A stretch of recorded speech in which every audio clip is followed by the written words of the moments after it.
Punsi Isel Channel gi news update ta mayambo taramna oksari hauzik phawbagi oiba update sing mayamgi mafamda thamjari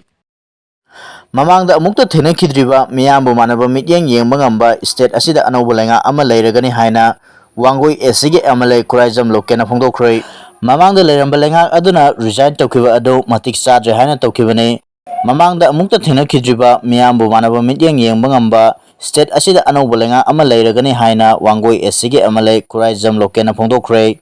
wafam asing ase Paubitek Development Forum na senduna wangoi SC gi manung sanna Paubitek mamang lekai community hall sangabagi thoramda phongdokhibani local area development fund gi nauna saba loiduna miyamda khusinaba thoronga mari lenana mahakna makatana hai mamangda leiramba lengak adu matik chadre haina resign tawkhibani state asida president rule lakhiba mafam matamna yadabadagi lakhibani miyamna hauzik president rule pamdre state asida athubada mamangda ukhidriba miyamna pamba popular government ama lakani anauba lengak aduda lingjen manaba kathokpuna mangjil thaba MLA singtagi oiba lengak oigani mamangda leiramba lengakna isagi oiba wakalona mangjil thakibana lamdam asigi chakhotpagi oiba thorangdi thinthakibani miyamgi mihut ama oina miyamgi amadi tungi mirolgi afaba thabak toramba asina mangda thamsi haiki thauronga mari lenana Khetrigau SC MLA oibada natana NPP Manipurgi legislature leader Sheikh Nur Hassan hai miyamgi mihut oiriba MLA sing leina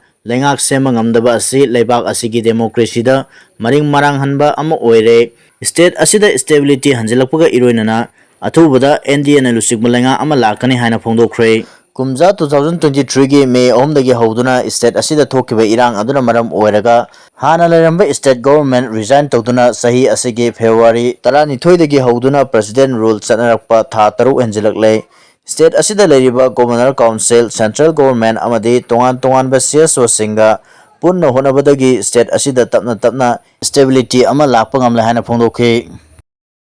Sapar Menada Chngluba Sakmaidagi Mitei ama police na kanma ngamhore hairi masagi sahi humpurom surba Sakmai Makha lekaidagi ahal ama Kuki singna namna khundaba Sapar Menada Chngluba Kuki singna pharga thamlambadagi police na matam chana kanma ngamhore police na kalhoraba miyo adugi maming Yumjau Angom kawe mahak laikhidraba angang jau angomgi machanupani hairi mahakna Sapar Menaromda Chngsluribadugi maram hidak laibani haina phongdoi masigi sumatakta mahakna changsilakliba mafam adu changba yadaba Kuki gi mafam ne haiba khangdabra haina Kuki singna namlaga thadorokpa video footage amada palli adumapu mahak asi ana thoandana police ta sinaraki haire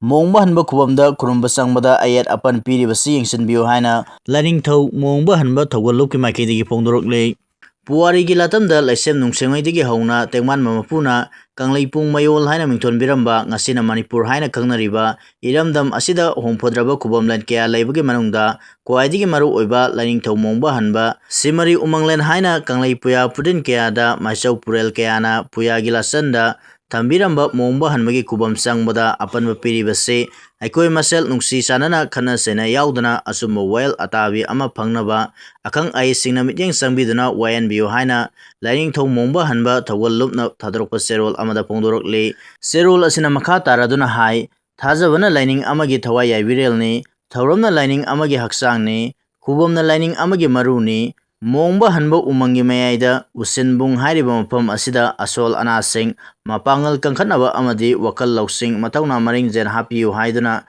mamangaidagi taibang singna irat thorom torokle adubu Christapta 1709 dagi 1748 phawba pankiba pamaiba mahakthakta Santidas Bhagavan Das amasung Narayan Das laklaga ningthauda Ram Bikhya pire 1726 ta laibung thau mapangi laisang thugaiduna nungbi nunglen sing konmai sing khomjenduna mongba hanba umangda kom tauraga mai iratuna phumjenki aduga 1729 da kaithel dagi nungsing singsinduna Hanuman saraga laisang lingduna khurumki masidagi mongba hanba umangbu Mahabali umang haina maming onki adubu Baspati mayum Gyaneshwar kauba misak asina civil court ta case ama register tawduna laningthau mongba hanbagi thawurel amadi ngamthang sinarembi anida court karaknaba sumon tharakle hiram asigi matangda khana sainaba yaudana laiminanaba akhang ahi singna asengba atabi ama phangnaba YNBO haina phurupcha singi mafamda appeal tarokle Delhi gi CM Rekha Gupta gi yumda pangthokpa Jan Sanwai program da nupa amana CM bu khubangna thaba amade masam paiduna chingduna phubiram la hairi Segaro Takalamam Lakaida, Port Yunba Lalaga, Yum the Leva Sana Sanipa Lom, Hura Laga Senkiba, Sana Huranba, Nan Manipuri Mayang Animal. Ngarang ahing Mitei Bangal isinaw singna hatadagi farba matung Purompat PS Sinakre. Reserve Forest Land Kanagomba Amatana Lam Kupsundana Masagini Highway Yade, Guwahati High Court. Reserve Forest Land Kanagomba Amatana Lam Kupsundana Masagini Haina Highway Yade Haina, Guwahati High Court Namayek Sen Lautokre. Assam Langaki Minister Information, Public Relation, Water Resource, Social Justice and Empowerment Amadi Spokesperson Pijus Hazarikana ngarang mahagi social media account X ta thagalakiba post amada Assam gi Guwahati High Court na pikiba verdict amada court adugi judge na haikibada kanagomba amana department ke asonba amadi reserve forest ki mafamda hana sanction duna leiramba taragasu makoina mafam adu makoigini haina lawba yaroi adugumba lam khopsanba singna ain matung ina langaki eviction torpa matamda madugi mayokta lepa yaroi aikoigi lepa asigi court law sing amade constitution ngakadabani haina phongdokhe AI gi nungsilangda thuraba sahi 105 suraba ahal amana masagi nupiga kainana bohnaram khre haire artificial intelligence AI gi nungsilangda thuraba sahi 105 suraba ahal amana masagi nupiga kainana bohnaram khre haina report amana phongdorakle New York Post ki report ki matung inna Jiang Kauba ahal asina mobile ki khutangda AI ga numit khudingi pung kaya wari sanaduna lakhibane AI gi nupi aduna ahal aduda nungsina wari sabadagi mahaki pukning hukibane adubu imung manung gi miyoy singna ahal aduna wari sanariba adu miyoy banate AI version gi nupi ni haiba khanglakpadagi wakal tana wari sanaduna aseng bataibangda amu hala hanbadi ngamkre adubu ahal adu aujiksu AI gi wakal ngawduna leiri hairi Junta gi AIRSTRIKETA mausida angang yauna miyoy 32 sikre hairi Myanmar ki junta army na Karenni state ki Mausi township ta land ki plan sing sinaduna nongthakta ki landabada miyoy 32 sire haire pauge source amagi matung inna junta landmina fighter jet plan sing sinaduna haukiba nomaijing numita Mausi da leiba kulsing da air strike kya sathake Mausi da leiba Pasong township ase koni gi pothok tin amasung tung ten marang kaina phangma mafam ama oibada natana haukiba January dagi Karenni resistance forcing gi apunba khutpu amana khudum chanduna lakibane khoni gi pothok sing marang kaina phangliba mafam ase amuk hana rebel singi makutagi handoknaba Myanmar junta lanmina tha asigi tara tagi hauduna mafam asida anirak hana nongthaktagi landakre maduda miyoy 32 hatkibaga lonana miyoy manga aso apan nangki haire sikraba miyoy sing adugi manungda angang yauna nupi nipan nupa kunmari yauri tamthina soklaba miyoy nipan su yauri haire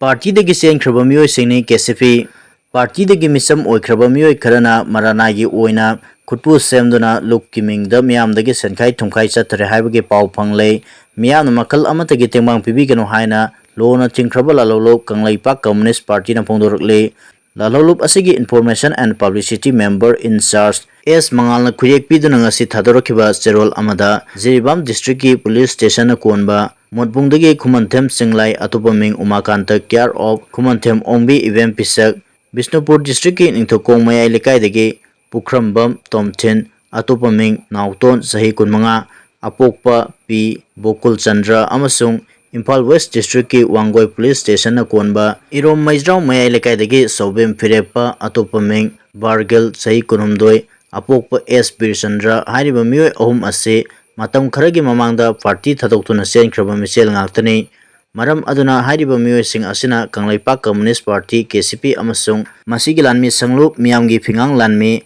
MFL gi mingda senkhai thumkhai laklabani makoida selda natana makal amatagi mateng pibigano miyamna party da pau pibiyu makoigi mathakta party na akanba khongthang lokatlagani amaromda party ki finance department ki anauba letterhead ama silagani hanagi letterhead amata chanararoi party na thamliba wafam khuding maktagi chanaragani hairi